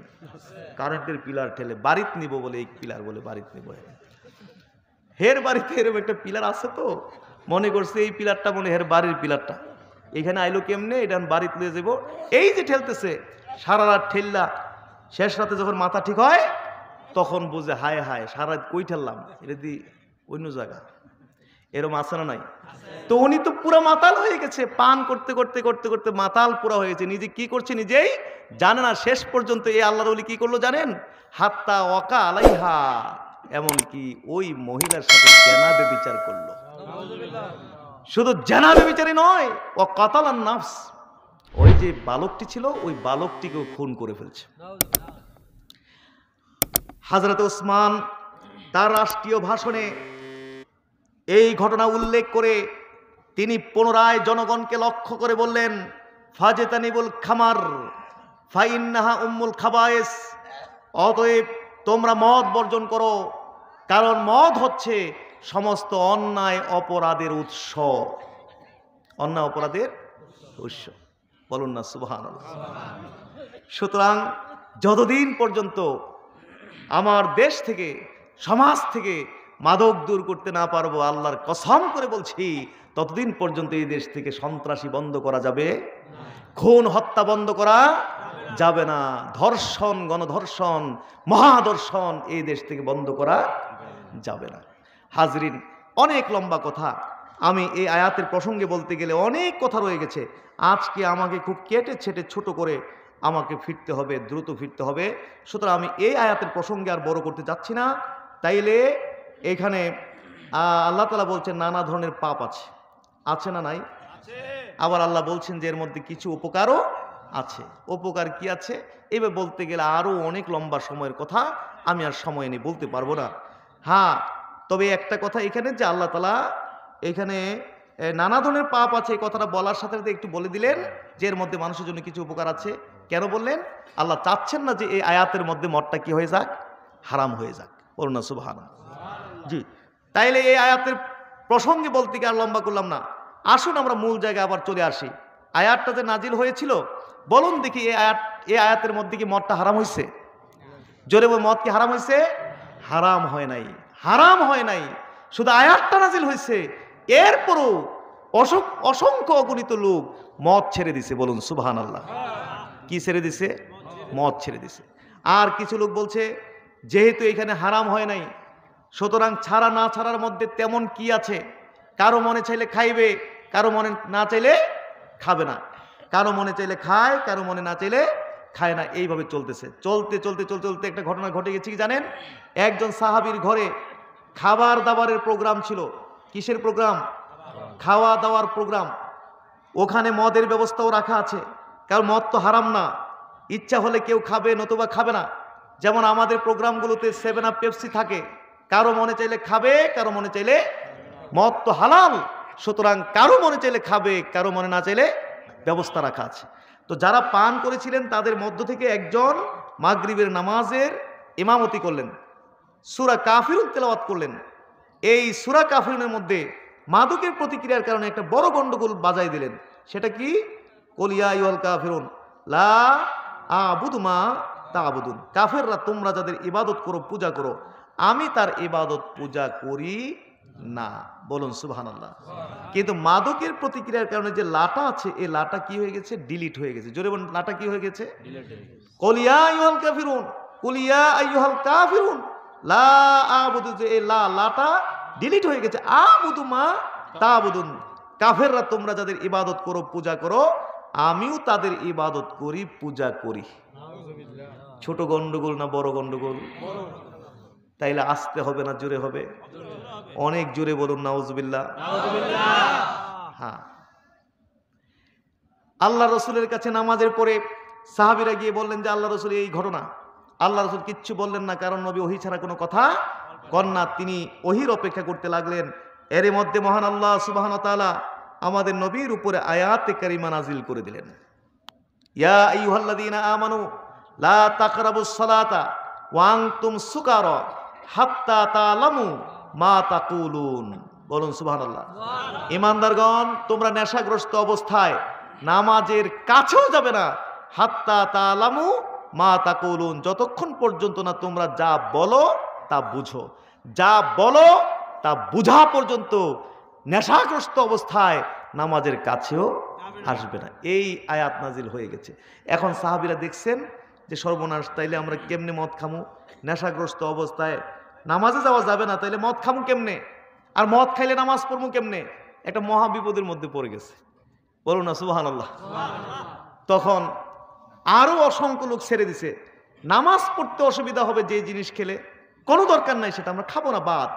আর যারা নাকি বেশি ডুব দিয়ে ফেলছে, রন্ধ্রে রন্ধ্রে যাদের ঢুকে গেছে, যুগ যুগ ধরে চলতেছে, রন্ধ্রে রন্ধ্রে ঢুকে গেছে, তারা বলছে এখানে তো আল্লাহ হারাম এই কথা বলেনি, বলেছে যে এখানে নেশাগ্রস্ত অবস্থায় নামাজে যাওয়া যাবে না, সুতরাং আমরা নামাজের সময় খাবো না, অন্য সময় সুযোগ টুযোগ যদি হয় তাইলে একটু কি করবো, সালামো। বুঝতে পারছেন? তো তারা চিন্তা করে আবিষ্কার করে বাইর করছে 2 ওয়াক্ত নামাজের উপর ইচ্ছা করলে খাওয়া যাবে, আর 3 ওয়াক্ত নামাজের পরে খাওয়া যাবে না। এসা পইরা খেয়ে নেব, ফজর আসতে আসতে মাদকের প্রতিক্রিয়া দূর হয়ে যাবে, সুস্থ সুন্দরভাবে ফজরের জামাতে গিয়ে শরীক হইতে পারবো। সুবহানাল্লাহ। ওই যুগে যারা মদ খেত নামাজের চিন্তাটা কিন্তু মাথার মধ্যে আগে রাখতো। আর এই যুগে যারা মদ খায় মাথার মধ্যে কি নামাজের চিন্তা আছে? আরে যারা খায় না হেদের মাথায় তো নামাজের চিন্তা নাই, আর যারা খায় তাদের মাথায় বুঝে নামাজের চিন্তা থাকবে। পাগলের বুঝে আবার মাথা খারাপ হয়েছে নাকি? ফজর পরে খেয়ে নেব, জোহর আসতে আসতে সুস্থ হয়ে যাব, সুন্দরভাবে জোহরের জামাতে শরীক হতে পারবো। 3 ওয়াক্ত নামাজের পরে খেতে পারবো না, যেহেতু জোহর থেকে আসর সময় কম, আসর থেকে কি বলে মাগরিব সময় কম, মাগরিব থেকে এশা সময় কম, চলবে না 3 ওয়াক্ত নামাজের পরে। বলুন না সুবহানাল্লাহ, বলুন সুবহানাল্লাহ। এই আয়াতটা যখন নাজিল হয়েছে, নবীজি কি করতেন? এই আয়াত নাজিলের পরে নবী করতেন কি? ফাকান রাসূলুল্লাহ সাল্লাল্লাহু আলাইহি ওয়াসাল্লাম ইযা উকিমাতিস সালাহ লা তাকরাবান্নাস সালাতাস সাকারান। নবী মুসল্লিদেরকে আহ্বান করে বলে দিতেন, ইউনাদি, নবী ডাক দিয়ে বলে দিতেন, লা তাকরাবান্নাস সালাতাস সাকারান, যারা নেশা করেছো, নেশাগ্রস্ত সাকারান যারা, তারা কিন্তু নামাজের কাছেও আইসো না। নবী ঘোষণাটা দিয়ে দিতেন। সুবহানাল্লাহ। এইভাবে চলতেছে। দেখেন আল্লাহ যে কত রহমত তার বান্দার প্রতি। আল্লাহ কিন্তু প্রথমে হুট করে হারাম করে দিতে পারতেন, কিন্তু বান্দা মানতে পারবেন না, এটা আল্লাহ সবচেয়ে বেশি জানেন না? এই জন্য হুট করে নিষেধ না করে বান্দাকে আস্তে আস্তে আল্লাহ রেডি করতেছেন। বলুন সুবহানাল্লাহ। কি করতেছেন? কি করতেছেন? রেডি তৈরি করতেছেন। এই জায়গায় এসে সময়টা একটু কি করে দিচ্ছেন? কমাই দিচ্ছেন। যে নেশাগ্রস্ত অবস্থায় নামাজে যাওয়া সময়টা একটু কি করে দিছে? একটু কমাই দিছে। বলুন সুবহানাল্লাহ, বলুন। এই জন্য ইসলামের মধ্যে 18 বছর পর্যন্ত মদটা হালাল ছিল। কত বছর? নবুয়াতের পরে 13 বছর মক্কায়, তারপরে পঞ্চম হিজরিতে মদের আয়াত, হারামের আয়াত কি হয়? নাজিল হয়, মদ হারাম হয়। তাহলে মক্কায় 13, মদিনায় 5, মোট হলো 18 বছর হালাল ছিল। 18 বছর পর্যন্ত আল্লাহ তার বান্দাকে রেডি করছেন। বলুন না সুবহানাল্লাহ। কি করছেন? কি করছেন? রেডি করছেন। তো যাই হোক, এইভাবে চলতেছে। খায় না অধিকাংশ মানুষ, ছেড়ে দিয়ে কিছু মানুষ হয়তো সময়ের সুযোগে মাঝে মাঝে একটু খায়। তো এইভাবে চলতেছে। চলতে একদিন একটা ঘটনা ঘটছে, কি জানেন? মুসাব ইবনে সাদ, নবীর এক সাহাবী, মুসলিমের মধ্যে হাদিসটা আসছে। তিনি বলছেন যে আমি একদিন কিছু আনসার এবং মুহাজির সাহাবীদের কাছে গেছি। যাওয়ার পরে তারা আমাকে দাওয়াত করেছে, ইনভাইট করেছে, তাল আমার সাথে চলো, আমাদের সাথে চলো, নতি এমুক আওয়ান আজকে খামরা, আজকে তোমাকে আমরা মদ খাওয়াবো এবং তোমাকে আমরা খাবার দাবার খাওয়াবো। বলুন না সুবহানাল্লাহ, নাকি নাউজুবিল্লাহ? সুবহানাল্লাহ না নাউজুবিল্লাহ? না না না, সুবহানাল্লাহ বলতে হবে। মদ কি হারাম হয়ে গেছে? যে মদ কি হারাম হয়ে গেছে? কারণ সাহাবী নিজে বলতেছেন, ওয়াযালিকা ক্বাবলা আন তুহাররামাল খামার, এই ঘটনাটি ঘটেছিল মদ হারাম হওয়ার পূর্বে। তাহলে নাউজুবিল্লাহ নাকি সুবহানাল্লাহ? সুবহানাল্লাহ, সুবহানাল্লাহ। তখন এই মুসাব ইবনে সাদ বলছেন, আমি তাদের সাথে একটা পার্কে গেছি, সেখানে গিয়ে দেখলাম কিছু উটের মাথা ভুনা আছে, তৎকালীন যে খাবার আর কি, উটের মাথা ভুনা আছে, ওয়া জিক্কুন মিন খামরিন, আর আছে সেখানে একটা মদের পাত্র। কিসের পাত্র? আমি তাদের সাথে খাবার দাবার খেলাম, মদ পান করলাম। এরপরে আনসার মুহাজিরা আলাপ আলোচনায় লিপ্ত হয়ে গেছে। ফাজুকিরাত আনসার ওয়াল মুহাজিরুন, তারা আলাপ আলোচনায় লিপ্ত হয়ে গেছে। খাইয়া দেয়া তো আমরাও আলাপ সালাপ করি, এরকম হয় না? তো আলাপ সালাপে লিপ্ত হয়ে গেছে। আলাপ করতে করতে আলাপটা একটু বিতর্কের দিকে চলে গেছে। হঠাৎ করে গেছে কোন দিকে? তাদের মধ্যে একটু বিতর্কের দিকে চলে গেছে। বিতর্কটা এরকম ছিল, আনসাররা বলছে যে আমরা মুহাজিরদের থেকে উত্তম, আর মুহাজিররা বলছে যে না, আমরা আনসারদের থেকে উত্তম। এই নিয়ে বিতর্ক চলতেছিল। এই অবস্থায় মুসাব ইবনে সাদ তিনি বলে ফেলছিলেন যে আল মুহাজিরুনা খায়রু মিনাল আনসার, মুহাজিররা আনসারদের থেকে উত্তম। এই কথাটা বলার পরে এক আনসারি সাহাবী সহ্য করতে পারে নাই। উনি বলছে, আরে সে বলে কি, এই মুহাজির বলে কি, যেই মুহাজিরদেরকে মক্কার মানুষ মক্কায় জায়গা দিল না, তারা তাদের দেশেই থাকতে পারলো না, দেশ থেকে বিতাড়িত করে দিল, পিটিয়ে মেরে অত্যাচার করে বিতাড়িত করে দিল। তারা আমাদের কাছে আসছে আশ্রয় নিতে, শরণার্থী হয়ে আমাদের কাছে আসছে। আসার পরে আমরা কি না করছি, তাদের জন্য 2টা লুঙ্গি থাকলে একটা লুঙ্গি দিয়ে দিছি, 2টা বাগান থাকলে একটা বাগান দিয়ে দিছি, 2টা স্ত্রী থাকলে যেই স্ত্রীটা সবচেয়ে পছন্দের সুন্দরী, সেই স্ত্রীটাকে তালাক দিয়ে মুহাজিরদের জন্য আমি স্ত্রীর ব্যবস্থা করে দিছি। আমরা এত কিছু করার পরে আজকে সেই শরণার্থীরা, সেই মুহাজিররা এই কথা কি বলতে পারে যে তারা আনসারদের থেকে উত্তম? এই সাহাবীর এটা সহ্য হয় নাই। তখন তিনি রাগ হয়ে করলো কি জানেন? ওই যে উটের মাথা দিয়ে তখন খাওয়া দাওয়া খেয়েছে, তো হাড় হাড্ডিগুলো পড়ে আছে, 2 চাপার মধ্যে যে 2টা হাড় থাকে, এখান থেকে একটা হাড় হাতে লইয়া শরীরে যত শক্তি আছে সমস্ত শক্তি দিয়ে মুসাব ইবনে সাদকে আঘাত করছে, মুসাব ইবনে সাদের উপরে আঘাত করছে। ফাজারাহা আনফাহু, সাথে সাথে নাক ফাইটটা গড়াইয়া রক্ত পড়া শুরু হয়ে গেছে। মুসাব ইবনে সাদ বলছেন, ফাতাইতু রাসূলুল্লাহ সাল্লাল্লাহু আলাইহি ওয়াসাল্লাম, তখন আমি এই অবস্থায় দৌড়ে আল্লাহ রসুলের কাছে আসলাম। ওয়াখবারতুহু, এবং আল্লাহ রসুলকে আমি ঘটনা খুলে বললাম।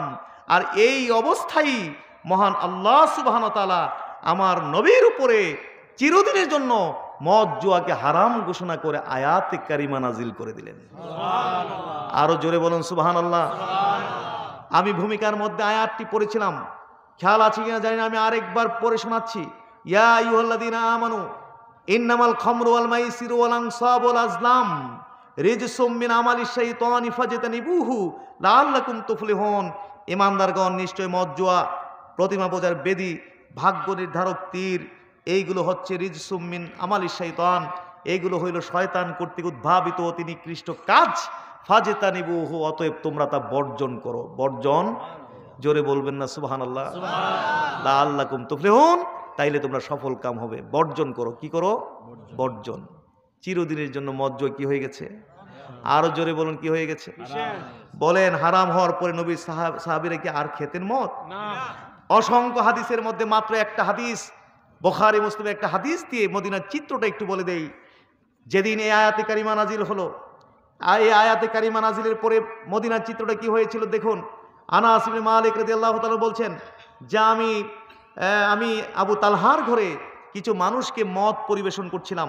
কুনতু সাকিয়াল কাউমে ফি মানজিল আবি তালহাতা ফুলানান ও ফুলানান, কিছু মানুষকে আমি আবু তালহার ঘরে মদ পরিবেশন করছিলাম।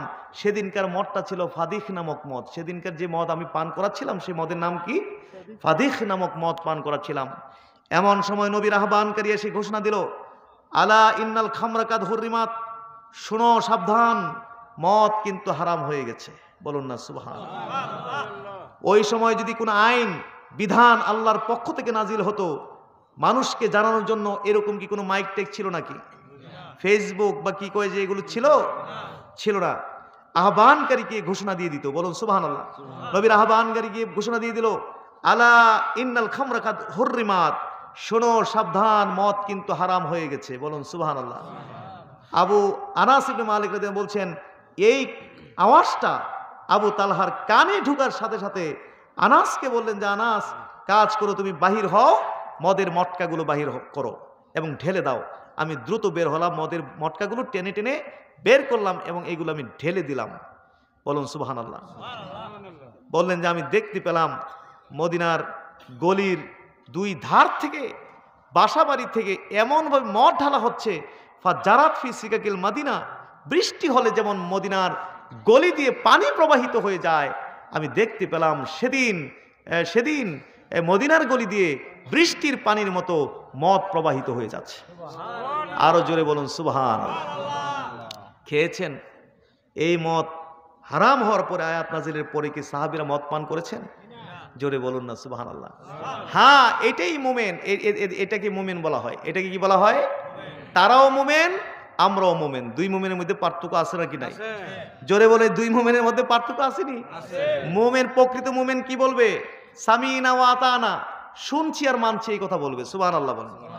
শুনছি আর মানছি, এটা হলো প্রকৃত মুমিনের কথা। বলুন না সুবহানাল্লাহ। আল্লাহ রসুল, হ্যাঁ আল্লাহ রসুল কি? আল্লাহ রসুল নামাজ পড়তেছিলেন, বুখারী হাদিসে আল্লাহ রসুল নামাজ পড়তেছিলেন। নামাজের মধ্যে হঠাৎ পায়ের জুতো খুলে বাম দিকে ফেলে দিলেন। নবীর সাহাবীরাও, মুসল্লিরাও পায়ের জুতা খুলে বাম দিকে ফেলে দিলেন। বলুন সুবহানাল্লাহ। নবী জিজ্ঞেস করলেন, কি ব্যাপার, তোমরা জুতা খুলে ফেলে দিলে কেন? আপনি খুলেছেন, এই জন্য আমরা খুলে ফেলেছি। আরে জিব্রাইল তো আমাকে ওহী করেছে যা আপনার জুতার নিচে ময়লা, জুতা খুলে ফেলে দিন, এই জন্য আমি খুলে ফেলে দিয়েছি। তোমরা খুলছো কেন? বা আপনাকে অনুসরণ করতে গিয়ে আমরাও জুতা খুইল্লা ফালাই দিছি। বলুন না সুবহানাল্লাহ। কি বলেন? মসজিদে নববী তখন কি এত উন্নত ছিল নাকি? কি পাথরে টাথরে ছিল না? খালি পায়ে নামাজ পড়া যেত না, জুতা পায়ে নামাজ পড়তে হতো। জুতা খুলে ফেলে দিচ্ছেন, সাহাবীরা জুতা খুইল্লা ফালাই দিচ্ছেন। বলুন না সুবহানাল্লাহ। হাজরিন, তারপরে নবী কি করতেন? সোনার আংটি পরতেন। কিসের আংটি পরতেন? সোনার আংটি পরতেন। সোনার আংটি, সাহাবীরাও সোনার আংটি পরতেন। আল্লাহর বিধান যখন নবীর উপরে চলে আসলো, আল্লাহ রসুল আঙ্গুল থেকে সোনার আংটি খুলছেন আর বলছেন, ইন্নি ওয়াল্লাহে লানা আলবাসাহু আবাদা, আর কখন আমি সোনার আংটি পরবো না, ছড়ে ফেলে দিলেন। নবীর সাহাবীরাও আঙ্গুল থেকে সোনার আংটি খুলে খুলে ছড়ে ফেলে দিলেন। বলুন সুবহানাল্লাহ। কেমন ছিলেন তারা, নবীকে কেমনি মানতেন, কেমন মুমিন ছিলেন, কেমন আশিকে রাসূল ছিলেন তারা, বলুন সুবহানাল্লাহ। এই যুগের মুমিনদের তো শুধুমাত্র আঙ্গুলের মধ্যেই সোনার আংটি না, বরং গলার মধ্যেও সোনার চেইন এই যুগের মুমিন। আর এই যুগের মুমিনের মধ্যে পার্থক্য আছে নাকি নাই? ইন্না লিল্লাহি। হাজরিন, নবীকে অনুসরণের হাদিসগুলো শুনলে তো আপনাদের মাথা খারাপ হয়ে যাবে।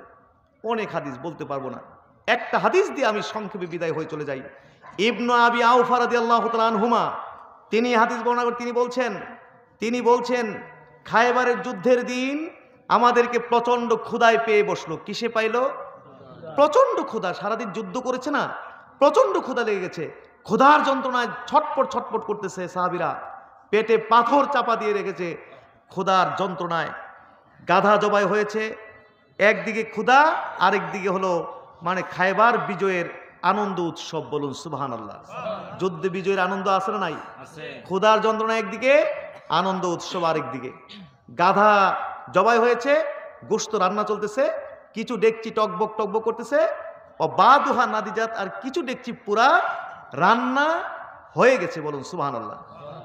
রান্না গোশতের সুঘ্রাণ গোটা ক্যাম্পে ছড়ে গেছে।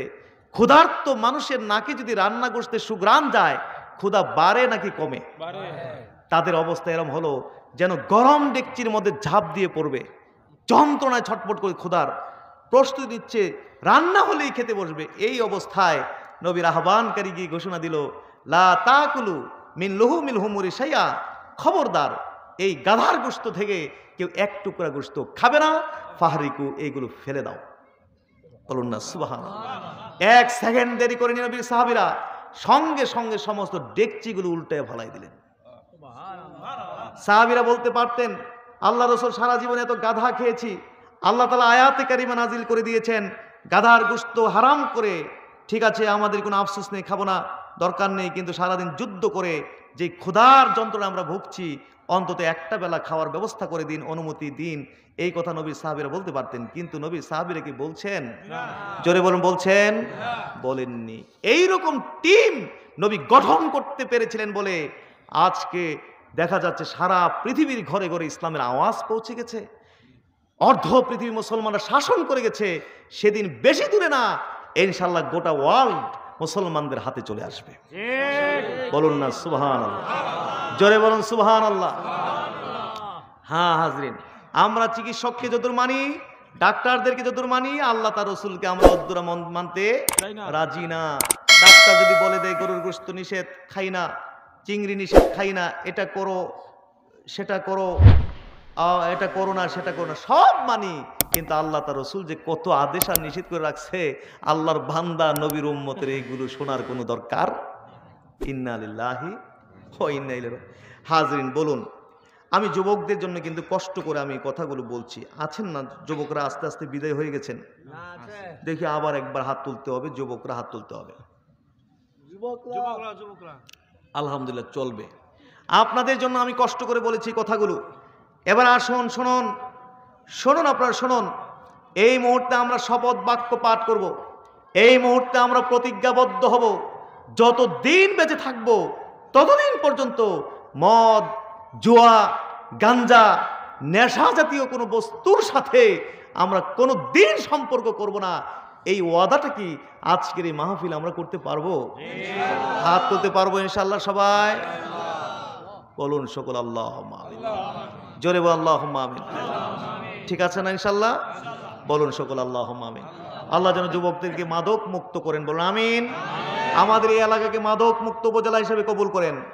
এই গোটা সোনারগাঁও উপজেলাকে মাদক মুক্ত উপজেলা হিসেবে আল্লাহ কবুল করেন। বাংলাদেশকে মাদক মুক্ত করে দেন, বলুন সকলে আমিন।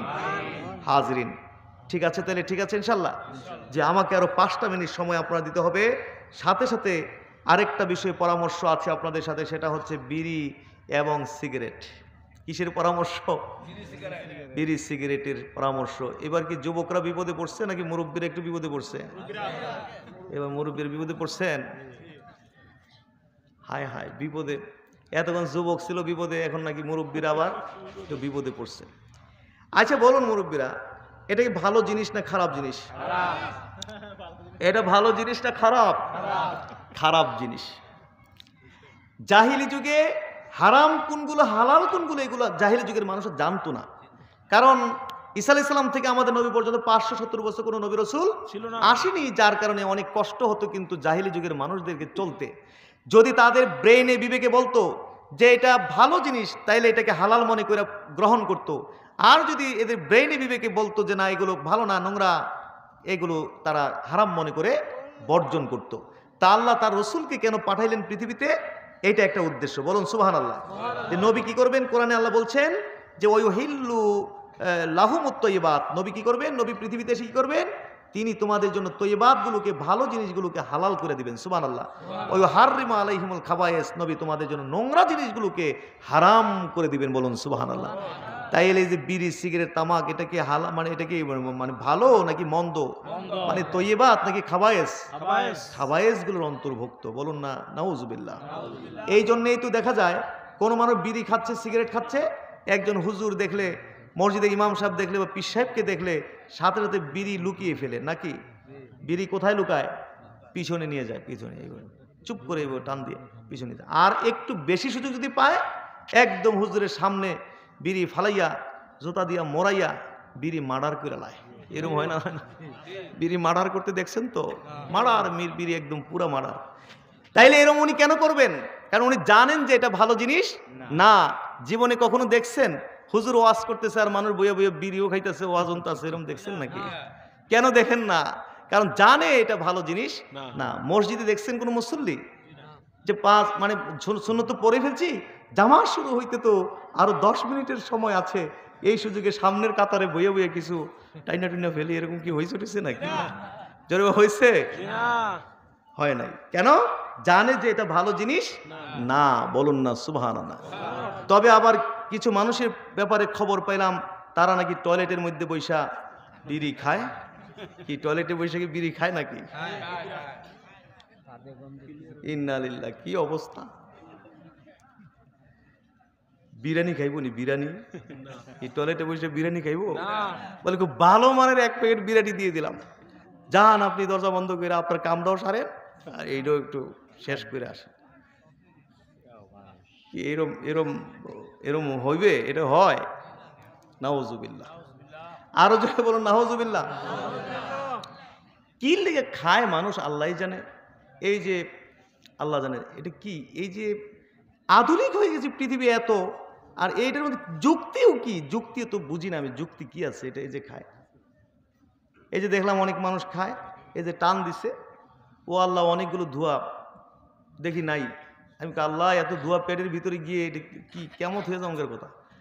ও বাবা, দেখি যে 1 মিনিট পরে এই যে সারা শুরু করছে নাক দিয়া মুখ দিয়া। কি আজীব পৃথিবী! এটা চিড়িয়াখানা হয়ে গেছে, আরেক চিড়িয়াখানা। কি লে খায়? আসলে খায় কেন এটা? এটার মধ্যে কি?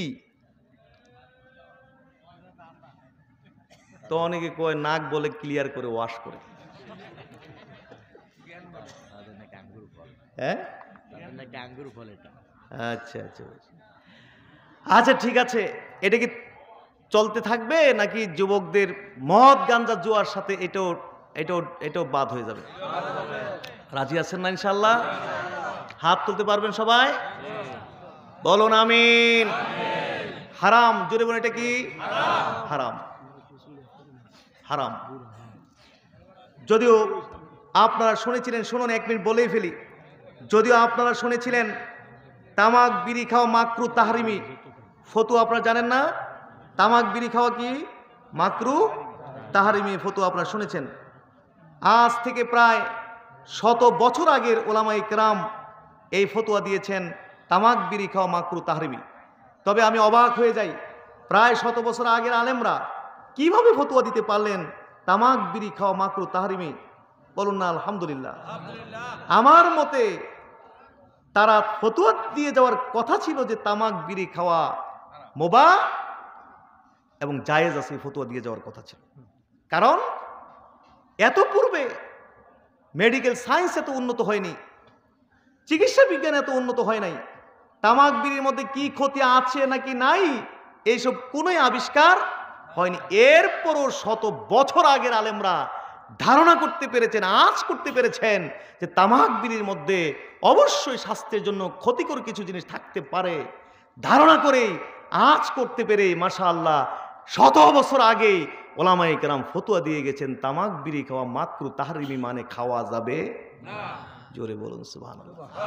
কি খাওয়া যাবে ফতোয়া দিয়ে গেছেন না খাওয়া যাবে না? কিন্তু বর্তমানে চিকিৎসা বিজ্ঞান অনেক উন্নত হয়ে গেছে, তামাক বিড়ির মধ্যে কি ক্ষতি আছে না আছে সব আবিষ্কার হয়ে গেছে, যার কারণে এখন পরিষ্কার ফতোয়া হয়ে গেছে তামাক বিড়ি খাওয়া হারাম। জোরে বলুন কি হারাম। কিন্তু দুঃখ লাগে, কষ্ট লাগে, আমাদের বাংলাদেশে 10 থেকে 15 বছর যাবৎ দেখছি এই দেশে কিছু ওলামায়ে কেরামের আমদানি হয়েছে, তারা পূর্বের যুগের আলেম ওলামাদের এই ফতোয়াটাকে কেন্দ্র করে অথবা এরকম টুকটাক কিছু ফতোয়াকে কেন্দ্র করে তারা পূর্বের যুগের আলেম ওলামা, পীর মাশায়েখ, ইমাম খতিব, মক্তবের কারি সাহেব সহ পূর্বের যুগের ইসলামের খাদেমদেরকে অকথ্য ভাষায় তারা গালিগালাজ করে থাকে। আরো জোরে, অকথ্য ভাষায় গালিগালাজ করে। বলে কি তারা ছিল মূর্খ, তারা ইসলামটাকে ধ্বংস করে দিয়ে গেছে, তারা ছিল কবর পূজারী, তারা ছিল দরগা পূজারী, মাজার পূজারী, তারা ছিল মাযহাব পূজারী। ভেংচি কেটে গাল চাপা বাঁকা টাকা করে ভেংচি কেটে পূর্বের যুগের আলেম ও পীর মাশায়েখদের প্রতি প্রচন্ড ক্ষোভ প্রকাশ করে অকথ্য ভাষায় তাদেরকে গালিগালাজ করে থাকে। আমি আপনাদেরকে জানতে চাই, আজকের এই পরিবেশটা হওয়ার পিছনে পূর্বের যুগের আলেম ওলামা, পীর মাশায়েখ, ইমাম খতিব, ইসলামের খাদেমদের অবদান আছে নাকি নাই? আছে। জোরে বলা আছে নাকি নাই? শুনেছি আমার সময় না, আমাদের আগে আমরা শুনেছি, যারা মুরব্বী তারা হয়তো বলতে পারবেন, এরকম একটা কথা আছে, আমরা শুনেছি যে বাংলাদেশের ঘরে ঘরে এক সময় নোয়াখালীর মুন্সিরা থাকতো। কারা থাকতো? নোয়াখালীর মুন্সিরা থাকতো, পেটে ভাতে থাকতো এবং তাকে সংসারের সমস্ত কাজকর্ম করে দিতে হতো।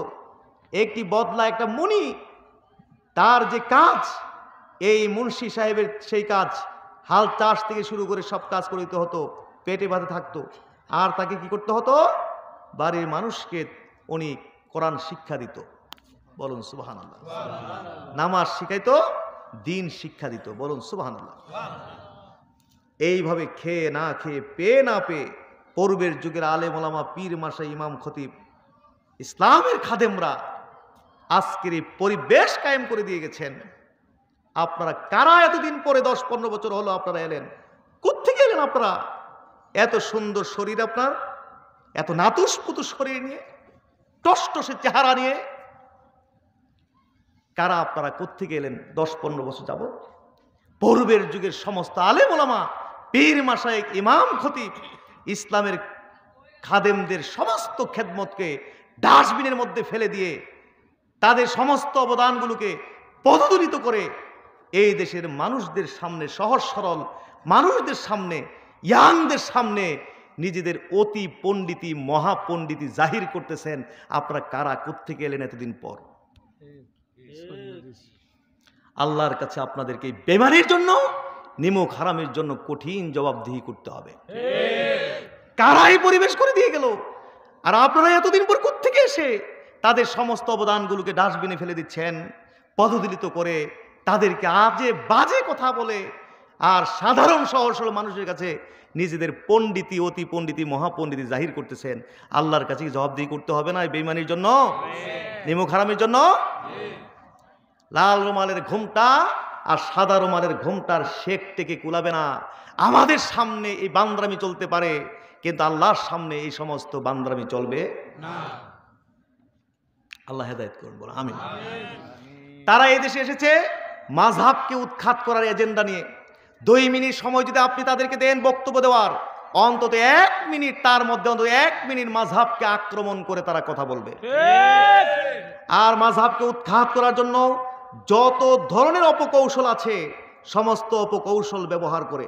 যেমন আমি দেখলাম এদের একটি অপকৌশল হলো কি জানেন? অপকৌশল দেখলাম যে বাজার থেকে কিছু বাজাইরা বই কিনে, বাজার থেকে কিছু বাজাইরা বই আছে না, বাজাইরা বই মানে হলো ওই যে বই ব্যবসায়ী যারা, তারা বিভিন্ন রাইটার দিয়ে অত্যন্ত সুন্দর আকর্ষণীয় কিচ্ছা কাহিনী বানিয়ে সাজিয়ে লিখে বাজারে ছাড়ে বক্তাদের জন্য। আর বক্তারা ওই সমস্ত বই কিনে ওয়াজ করে আমরারে শোনায়, আমরারে কান্দায়, আমরাও কান্দা গাইতে খুশি এবং আমরা মাশাআল্লাহ খুবই সন্তুষ্ট। মূলত দিনের খেদমত উদ্দেশ্য না, মূলত হলো ব্যবসা, মূলত হলো কি ব্যবসা। রাইটারকে বাড়ি কই ঠিকানা কই কিছু নাই। ওই সমস্ত বাজার থেকে বাজারে বই কিনাই না, তারা ইউটিউবের মধ্যে বলে কি যে এই যে দেখেন মাযহাব পূজারীদের কাণ্ড, দেখেন মাযহাব পূজারীদের কাণ্ড, কিভাবে বেদাত ঢুকাইছে, কিভাবে শিরক ঢুকাইছে, কিভাবে কি করছে দেখেন। আশ্চর্য কথা, এটা কোন মাযহাবের কোন নির্ভরযোগ্য আলেম এই বইটা লিখলো? আপনি যে বাজার থেকে একটা বাজারে বই কিনাই না, ইউটিউবের মধ্যে বলতেছেন যে দেখেন মাযহাব পূজারীদের কাণ্ড দেখেন। এই প্রতারণার জন্য আল্লাহর কাছে জবাবদিহি করতে হবে না?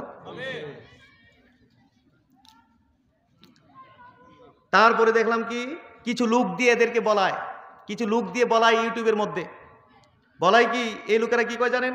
বহু দরবারে জীবনে ঘুরছি, বাতিল, এগুলো সব বাতিল, ভণ্ড, বাতিল। একমাত্র এই শায়েখের বক্তব্য শুনে আমি সহি আকীদায় আইছি, আমি আহলে হাদিস হয়েছি। বহু দরবারে ঘুরছি, বাতিল, এগুলো বাতিল। এই শায়েখের বক্তব্য শুনে আমি সহি আকীদায় আসছি, আহলে হাদিস হয়েছে। সহি আকীদার যে একটা আওয়াজ তুলছে এই দেশে তারা, আল্লাহ আল্লাহ, দেশ ছেড়ে দমকের কথা, যে আওয়াজ তুলছে সহি আকীদা, আল্লাহর কাছে জবাবদিহি করতে হবে। তারপরে দেখেন কৌশল, তারা বক্তব্য দিয়ে মানুষকে তাল দিয়ে বলে, কারণ তারা জানে বাঙালি হইলো তালে বাঙালি, বাঙালি হলো কি একটু তাল দিতে পারলেই দেখা যাবে বিভিন্ন যে সুইটটা আইসা আমাদের কাছে জমা হবে, আমরা এই দেশে একটা দল সৃষ্টি করতে পারবো, দল খাড়া করে দিতে পারবো। বক্তব্য দিয়ে বলে যে অমুক ডিসি সাহেব আমাদের বক্তব্য শুনে সহি আকীদায় আসছে, আহলে হাদিস হয়েছে, অমুক এসপি সাহেব আহলে হাদিস হয়েছে, সহি আকীদায় আসছে, অমুক এমপি মন্ত্রী এই সহি আকীদায় আসছে, আহলে হাদিস হয়েছে। তার মানে সহজ সরল মানুষদেরকে একটা তাল দিল, সহজ সরল যুবকদেরকে একটা কি দিল, তাল দিছে। ওরে বাপরে, বড় বড় এমপি মন্ত্রী ডিসিএসপিডি সব যাইতেছে গা তাদের দলে, তো আমরা তো হইলাম তালে বাঙালি, তা আমরাও বইয়ে থেকে লাভ কি, তালে তালে আমরাও। কি সুন্দর সুন্দর চেহারা দেখলে কিন্তু আস্থা চলে আসবে আপনাদের, বক্তব্য শুনলে আস্থা চলে আসবে। সুন্দর চেহারার আড়ালে, সুন্দর সুন্দর বক্তব্যের আড়ালে মিস্ত্রির ছুরি দিয়ে এই দেশের বহু মানুষের ঈমান আকীদা জবাই করতেছে। অথচ বিষয়গুলো কোনো ফ্যাক্টর না, অত্যন্ত ছোট্ট ছোট্ট বিষয়, শাখা প্রশাখা বিষয়, দিনের অতি ক্ষুদ্র বিষয়গুলোকে আজকে তারা অনেক বড় করে এই দেশের মানুষের সামনে তুলে আজকে এই দেশে তারা একটা দল সৃষ্টি করতেছে। কি সৃষ্টি করতেছে? দল। শোনন, এই কাজিরগাঁও এলাকার মানুষকে আমি আজকে বলছি, আমি সবাইকে বলতে পারবো না, আমার কথা শোনাতে পারবো না, বিশেষ করে আজকের মাহফিলে যারা এসেছেন আপনাদেরকে বলছি, বলুন তাদের ব্যাপারে আমাদেরকে সজাগ জাগ্রত থাকা দরকার আছে না নাই? জোরে বলুন, সজাগ জাগ্রত থাকা দরকার আছে না নাই? সবাই সজাগ জাগ্রত থাকতে রাজি আছেন?